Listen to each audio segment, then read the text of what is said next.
So the title of my talk today, based on that song, is The Honeymoon Stage. It's actually the honeymoon phase, and it's a real thing. How many of you have ever found yourself in the honeymoon phase? Yeah. Right? Isn't it wonderful? Yeah. It's just like the best place. Let me read for you what the honeymoon phase is. The honeymoon phase is the early stage of a romantic relationship when everything feels new and exciting and you're both happy. Do you remember those times? Everybody? Yeah. During this phase, couples experience intense feelings of love, passion, and connection. Do you remember those phases? No, okay, moving on. It can last for weeks, months, or even, like Kevin and I, years, but tends to decline as the relationship progresses into other stages. So, where are you in your own life in terms of this honeymoon phase? I love this, another quote. Every day in the honeymoon phase is filled with discovery and excitement as you get more and more entangled with your partner and in each other's lives. So, let's just look at this. I'm going to go through most of these phases. So, you meet someone. Or you meet someone across a crowded room. You see someone and something ignites. Do you ever have that feeling? Yeah. Anybody never have that feeling? Nancy? You're just remembering it. Are you getting palpitations? Okay. She's in the front row like having an experience. Yeah, I'll have what she's having. Yeah.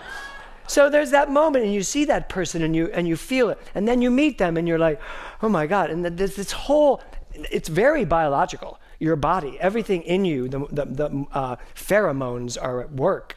And this happens and you fall in love, so to speak.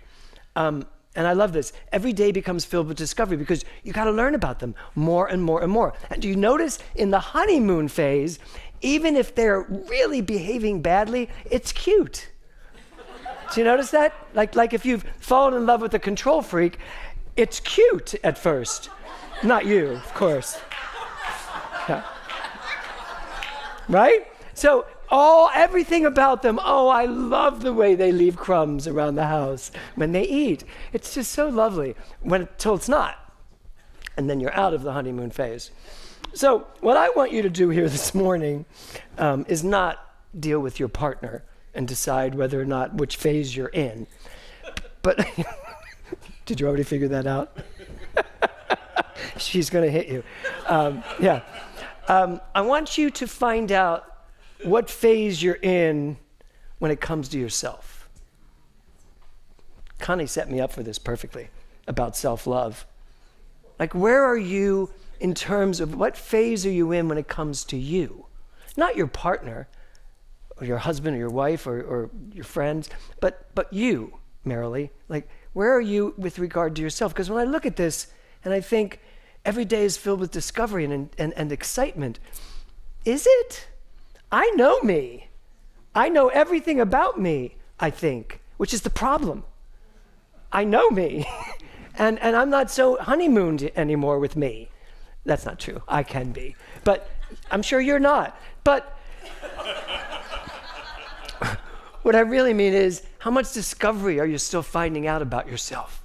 Or are you stuck in the trenches of who you think you are, who you've been your whole life? Oh, I do this. I don't do that. How many times do you hear yourself say, yeah, I'm not that type of person. I don't do that sort of thing. Why not, Brad? I see you laughing there. But why not? Why don't you do this? Why? Because you found out you don't like it? But that was then. This is now. What could you possibly do if you met yourself again for the first time? So the question I have this morning for you, the first question I have is, how committed are you to you? How committed are you to yourself? To exploring yourself? To finding out who you are at the base of your personality? Putting your personality aside, how committed are you to maybe finding something completely different? You know those people, they call them midlife crises? When people have a midlife crisis and they just throw everything out and they just start all over again, not such a bad idea. And I don't know why it's relegated to midlife. It should happen at all times. We should all take a look at ourselves and go, you know what, I need to start over. I need to discover myself again. Because I look back and I think, I remember I moved to New York when I was 19 years old, to New York City. Now that sounds like a big thing to do, but I did live in Philadelphia, so it was only an hour and a half train ride to get back to my house if I needed to. So moved to New York. Those were amazing days, so filled with discovery. New York City, for someone that had never even been there really, and then Broadway and all the people and the auditions, and then traveling across the country to Colorado on my first plane. Lots of discovery when you're in your early 20s or when you're about to turn 21. And then what happens? You start to learn more and more and more about yourself. And the reason why they call that the honeymoon phase, because that can happen at any time. But it's about someone else. It's about that other person. And you kind of lose yourself. And you start getting involved in the other person. You want to know more and more and more about them. But I'd like us to roll that back and ask ourselves, how about learning more and more and more about me? About myself, right? So this month is called Love in Action. So I'd like to end this month with this idea of self-love in action, right? Self-love in action. What would that look like, Robbie? What would it look like if you really focused on loving yourself? And I don't mean in the ethereal way. I mean like really, realistically. What would you do differently?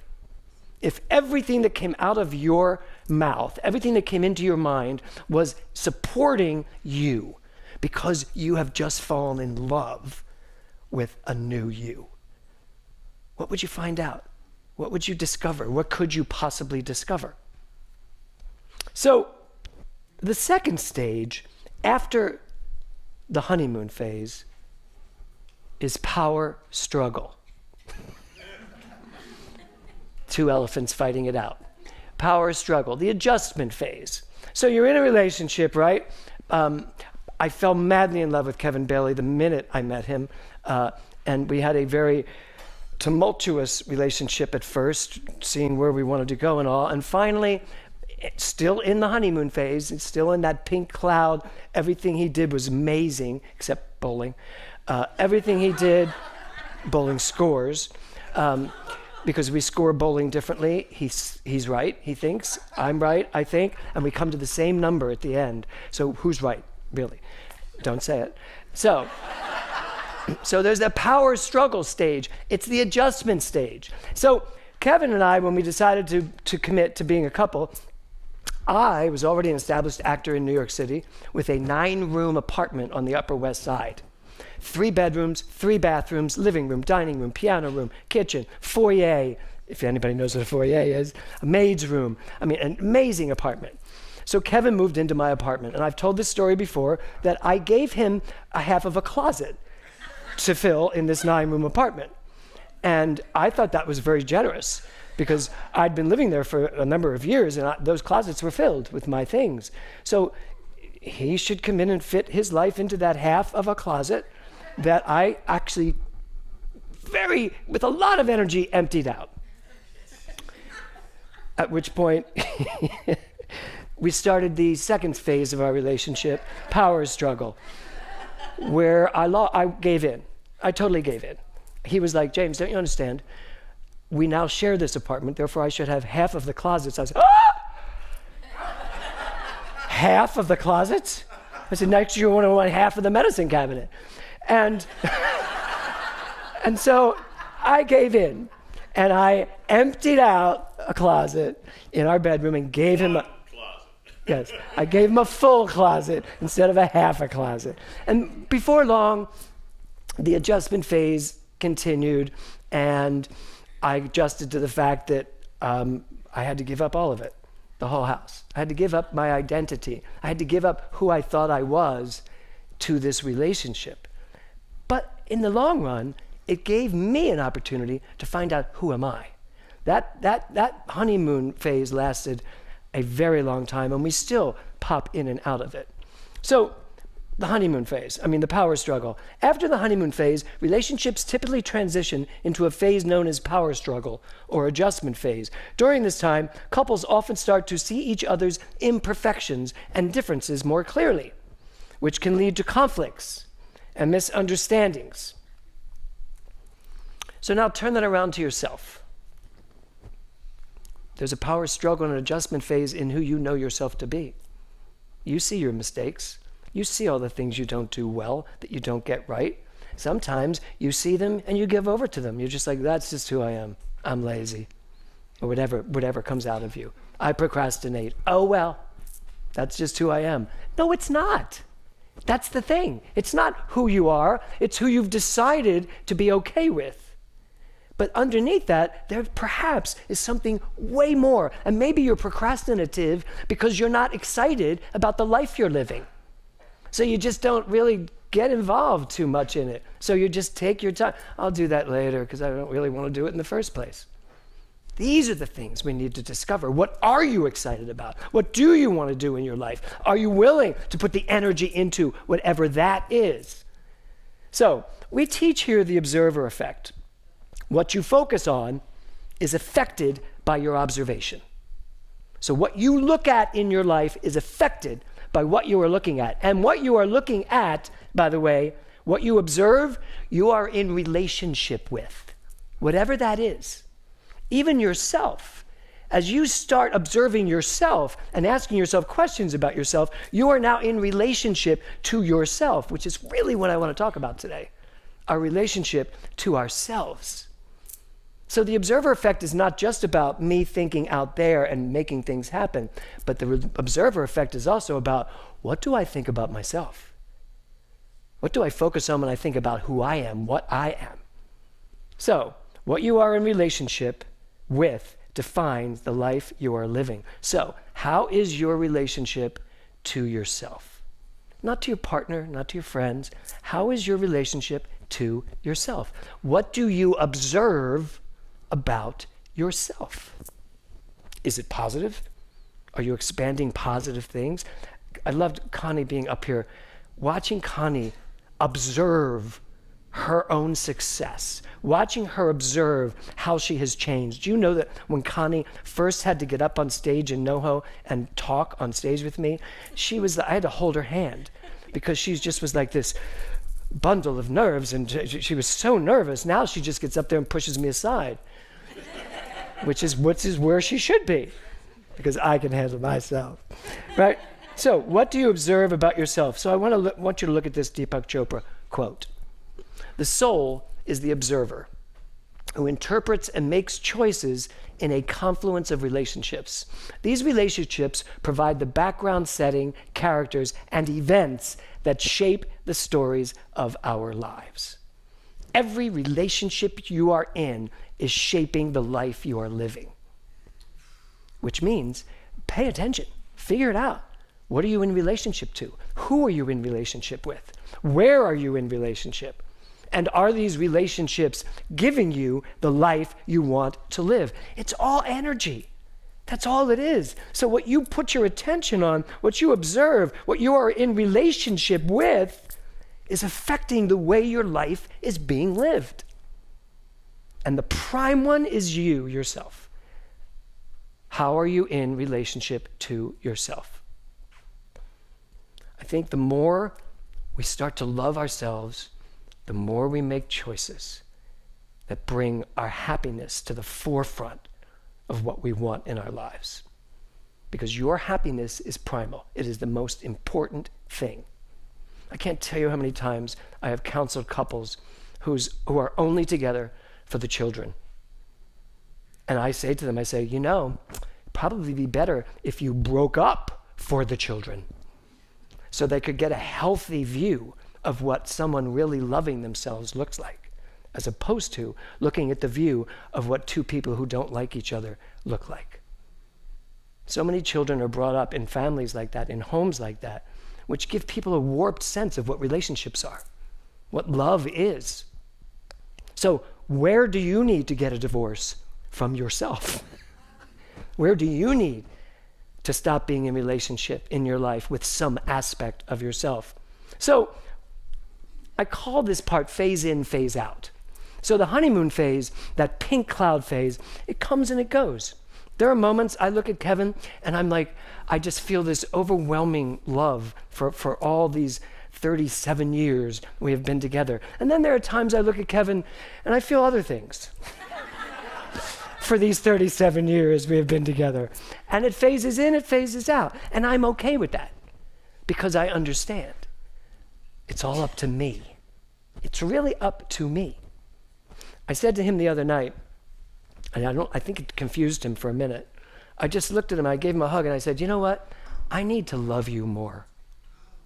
And he just looked at me and went, what? Remember that? Yeah.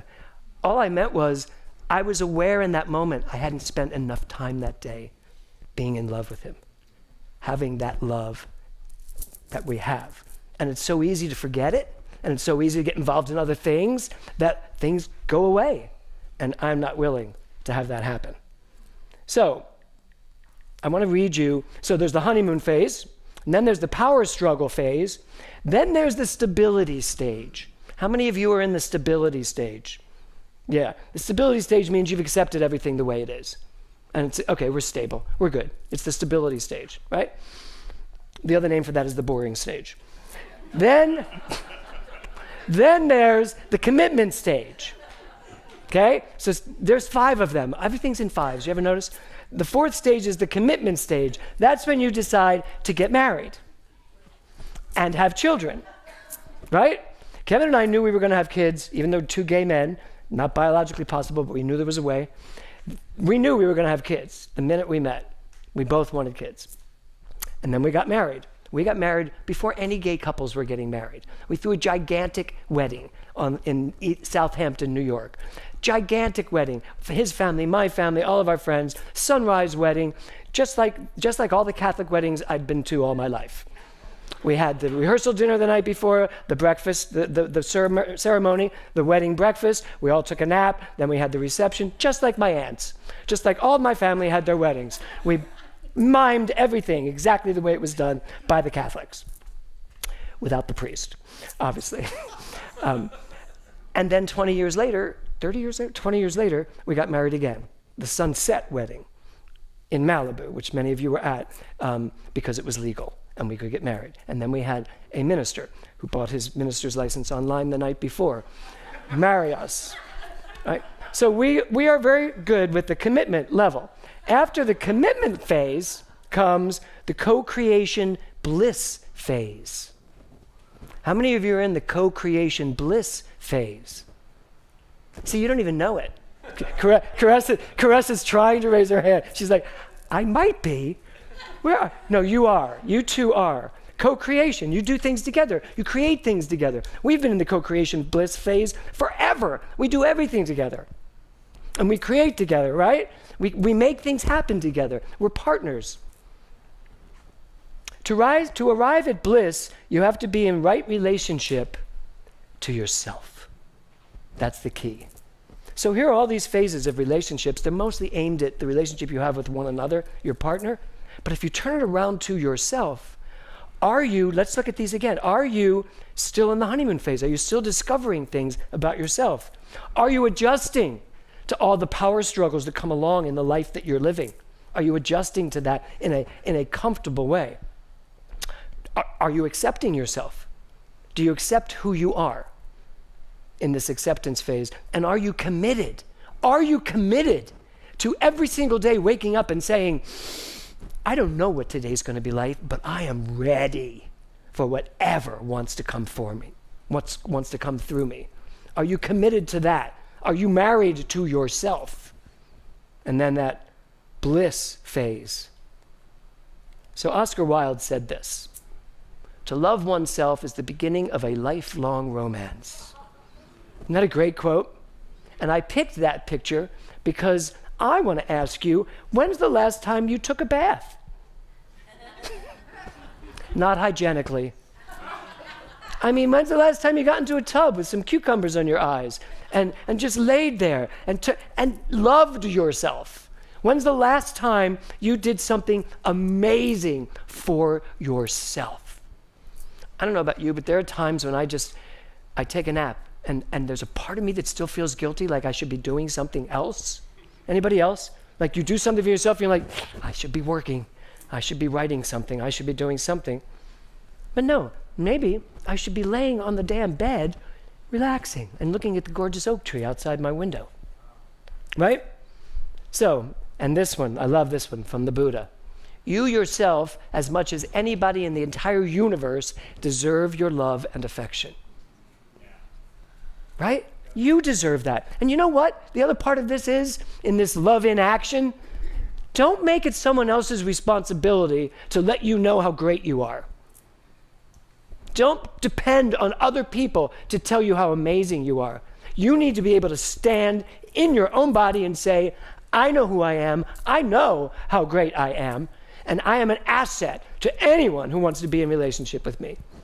Sounds egotistical, but it's not. It's just the truth. Right? Yes. That's what we need to be willing to do. And then, I love this last slide because it's by Anonymous, one of the best writers in the world. Love yourself first, and everything else falls into line. How do you feel about that? So when we leave this month of love in action, it's time to take action, Dr. Liza, right? To loving yourself. You're a good example of that. You do love yourself. Yes, you do. It doesn't matter what your hair is doing. Because I don't know, I say that as a joke, because I always kid Liza about her hair.